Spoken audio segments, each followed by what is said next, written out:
Okay, so you're going to record a band. You're very excited about it.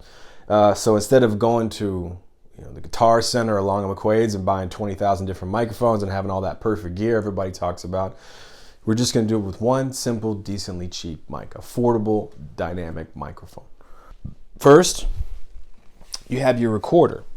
And what I have done with this recorder is I've taken a few pieces of string and burnt them to stick together. I have an old camera strap. Put it around your head. That way you can see levels and work with your system, and you have a microphone already right here ready to go. Second step is kind of an idea I got from running sound on movies as a field recorder, is I have a small stick and a microphone on top of it to be able to record. And what's going to happen is after I have things set up and good to go, I'm going to walk around as the band plays. And I'm going to do something that I like to call spotting and look for what the important moments are within the scenario that's being performed. This is a standard type of dynamic microphone. This one isn't as cheap as a 58 or a 57. This has a little bit more back room on it, or picking up patterns in the back. But for the most part, you can get these for in between 100 and 150 bucks.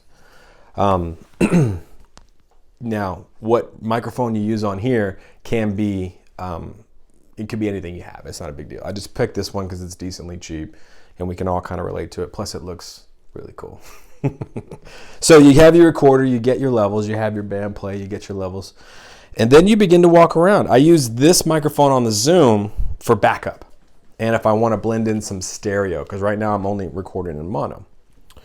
So let's assume we have a guitarist here, and we have a drummer here, and maybe somebody over here, maybe playing bass, and then a vocalist over here. So we have an amp here, we have several amps back here. Now you got to remember that when musicians play together, they play in a couple different kind of ways.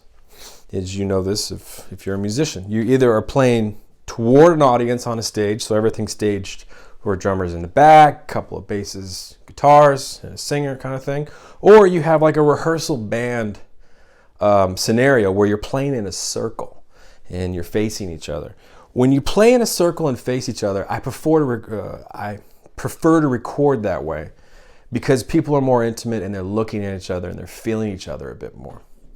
So when I'm doing that, I make sure that I walk out my scenario and I know where I'm going to be. So if my singer's here and my drums are over here, I'm obviously going to have headphones on while I'm doing this. I'm going to listen to what's poking through sonically as I'm going through the performance process. Drums typically stand out the most, so I'll try to place the drums as far away from my main sources, which is singers and guitarists, as I possibly can. The amps, I have to adjust with their ears in mind. So I have the band set up how they want to set up and adjust their levels to where they're naturally comfortable, because that's mixing. That's mixing before it gets to your DAW. The musician's ears are the best way to mix a project, because they know when something's too loud or when something's not. And so then I'll go through one more time with the microphone, do a little test run and see what's going on. And more often than not, I'm going to have to find myself moving amps backwards like that, so it's not projecting, using pillows and blankets to start blocking out sound, so we can start to isolate things as I'm walking through a scenario. So assuming I have everything where I want to have it, I begin the process. Now, in the beginning of a song, it could be an intro. So I'm thinking about the guitarist a lot. So I'm going over toward the guitar amp, more so than I would be the vocalist or the drummer or even the bassist. So once that's done and the vocals start coming in, I would go to the vocalist. I'm not even thinking about this mic. This is just backup. And then as the song progresses and things move from section to section, I start to move around and thinking about those sections. If I ever want to get in on a bass scenario, I put the bass back in a corner, because a lot of bass happens in corners. It gets trapped, those low end frequencies. So more often than not, if I just point the mic toward that corner, I can pick it up versus having it over here where there's not a corner and it's more of a pinpoint than it is a round bubble.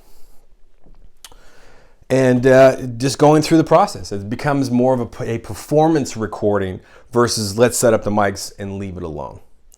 I've kind of drifted away from that philosophy because this brings in more dynamic, more excitement, and it brings in a possibility of a really nice moment happening that you wouldn't get if the mics were just in position, level set, and record is happening. Now, that's not to say that if you don't have a portable recorder and you have more of a DAW with an interface, you could set up microphones on all these and leave it. But then add this as an extra little taster and use this as a backing track or maybe a slightly different level in mixing with those mics. And that way that brings things out naturally of what's going on. And if he's in the middle of a guitar solo and it's really happening, I'm really going to get in there and try to find a right sweet spot, maybe move the mic around, create some interesting stereo things or headphone things than would not happen if the mics were stationary. So there's a different idea. It's kind of combining the film world and the music world all in one. Thanks for checking us out. Okay, this video is directed at all you neophytes out there. Which means, I just learned this myself, which means that you're new at something. Neophyte, it's a great word. I have all these mics. This is what I use. I've collected these over the years and experimented with them, but this might be a lot for if you're new to mobile recording.